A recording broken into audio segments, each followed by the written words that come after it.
Hello heroes, मैं विशाल रोलिया स्वागत करता हूं आप सभी का अपने यूट्यूब चैनल इंजीनियर्स लाइफ रोलिया पे। तो कल लेट नाइट मणिपाल की तरफ से परसेंटाइल आउट हो गई। सभी बच्चों को उनके ईमेल आईडी पर परसेंटाइल भेज दी गई। तो मैं कुछ बच्चों के आपको क्या है कि मार्क्स वर्सेस परसेंटाइल बताऊंगा और फिर मैं बताऊंगा कि सेकेंड राउंड ऑफ काउंसलिंग तक कौन से परसेंटाइल वाले बच्चे कितने रैंक पे किस ब्रांच की उम्मीद लगा सकते हैं। ठीक है, तो पहले मैं शुरू करूंगा। जैसे एक हमारे सब्सक्राइबर, एक हमारे हीरोज है जिनका मार्क्स आया था 201 और उनकी परसेंटाइल बनी 99.76 परसेंटाइल।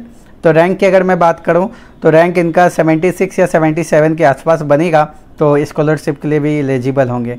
जो रैंक कैसे निकालनी है इसका फार्मूला यहाँ पे भी आ रहा होगा, तो इस फार्मूले पे आप भी अपनी रैंक निकाल सकते हो।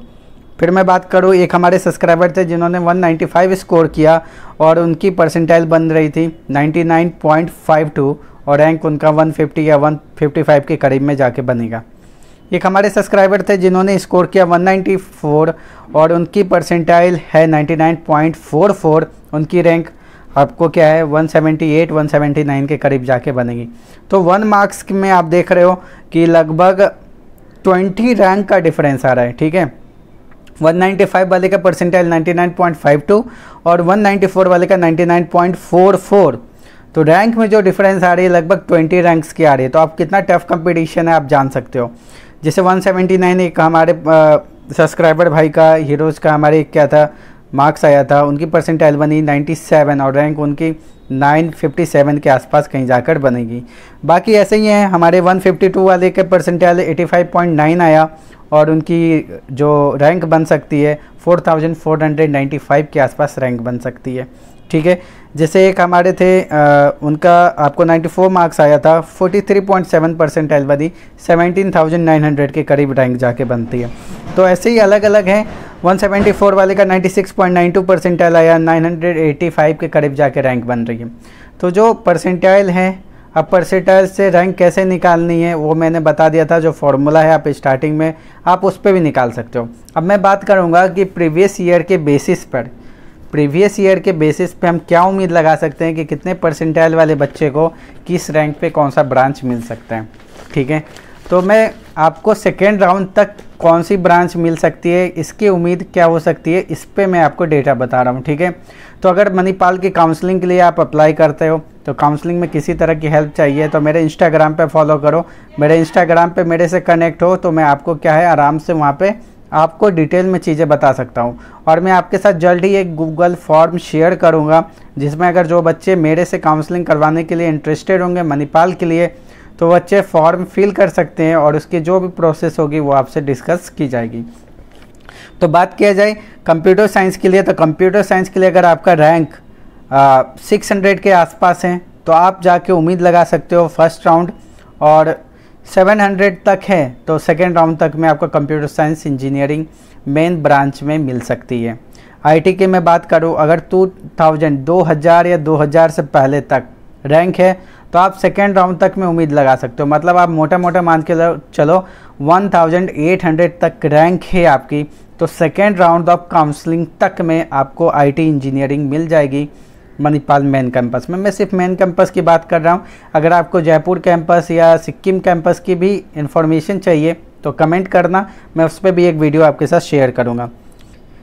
सीसी की बात करूँ, कंप्यूटर एंड कम्युनिकेशन की, तो अगर आपकी रैंक बन रही है 2300 से 2400 के करीब में, तो फर्स्ट या सेकेंड राउंड में जाके आपको क्या है सीसी मिल जाएगी। ठीक है, तो मैं आपको फर्स्ट 2 राउंड्स के प्रिडिक्शन बता रहा हूँ, आगे के राउंड की अभी प्रिडिक्शन मैं आपके साथ शेयर नहीं कर रहा हूँ।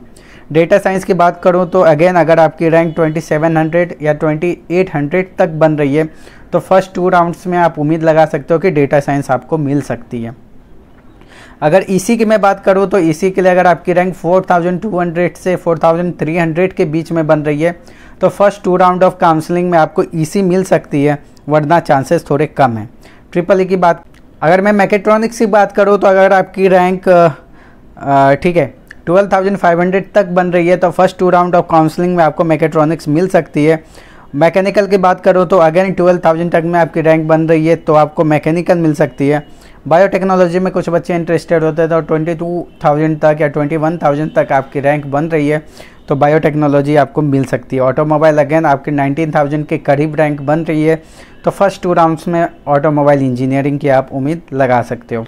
तो देखो इस बार चीज़ें थोड़ी उल्टी हो गई, जहाँ लास्ट ईयर 50,000 करीब के बच्चों ने क्या मणिपाल एंट्रेंस टेस्ट लिखा था, इस बार 31,000 के करीब में ही बच्चों ने क्या मणिपाल एंट्रेंस टेस्ट लिखा है। अगर एग्जैक्टली मैं नंबर ऑफ़ स्टूडेंट की बात करूं तो जो नंबर ऑफ़ स्टूडेंट आपका मणिपाल का इस बार का आपका एग्ज़ाम लिखा है वो हमारे टोटल बच्चे थे 31,000 समथिंग है अभी मेरे इस डेटा में, 31,884 करेक्ट, 31,884 इतने एग्जैक्ट नंबर बच्चों ने क्या इस बार मणिपाल एंट्रेंस टेस्ट लिखा। तो इस बार इतने कम बच्चों ने लिखा, हम वीआईटी की तरह उम्मीद लगा रखे थे कि बहुत से बच्चे लिखेंगे, ऐसा नहीं हुआ। तो जहाँ तक मैं उम्मीद लगाता हूँ इस बार जितने बच्चों ने लिखा है वो बच्चे सोच के आए थे कि अगर मुझे मणिपाल में उनके अकॉर्डिंग ब्रांच मिलती है तो वो एडमिशन लेंगे।